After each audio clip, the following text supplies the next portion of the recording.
unviable for him. And if I look at every opportunity that gets thrown at me, I got offered a care home a few weeks ago, less than 50% of what it was on the market for a few years ago. You could argue it was maybe a bit overpriced, but I looked at it, 23 care home rooms in there. But to make that work and employ staff, because it had several planning applications failed for flats, HMOs, so it could only be care home. I'd have to run at 30 grand a month loss to make that work, because employing staff is so expensive now. And that's if they're good stuff, if they run with it. If you get a bad apple, someone who takes the piss, which you do get in business, it's just not worth it.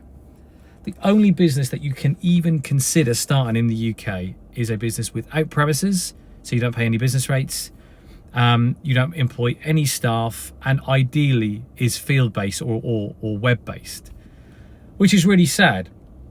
But my tech business is being based from Dubai, and look at what's happening over there, but I still see it as a viable alternative to the UK. The market's in the UK, the business will be based out there.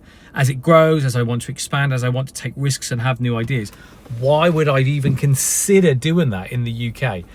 Because even when reform comes in, it's going to take them years to get the UK back to recovery position after the damage that Labour have done.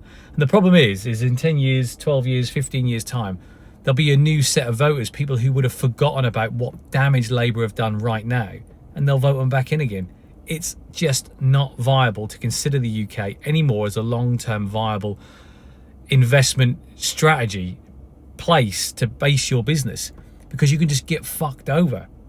Somewhere like Dubai, where there's one ruler and has been for like 30 years, and in the future it's going to be his sons, you kind of know what you're going to get.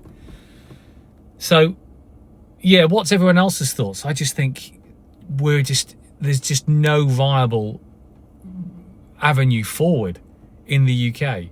I am offloading as much as I physically can sell at the moment, because as a landlord, it's just not worth it. I mean, some of my properties cash flow 1,500, 2 grand a month net, and you times that by dozens of properties, my cash flow is really good. But everything else on top of it that I have to contend with makes it unviable. And I was having this conversation with someone I know who sold all their properties years ago. And I was like, you're a fool. What are you doing? You get capital growth and you get cash flow. But he's like, yeah, but you get the fucking headache and the grief as well. And I've got cash in stocks and shares.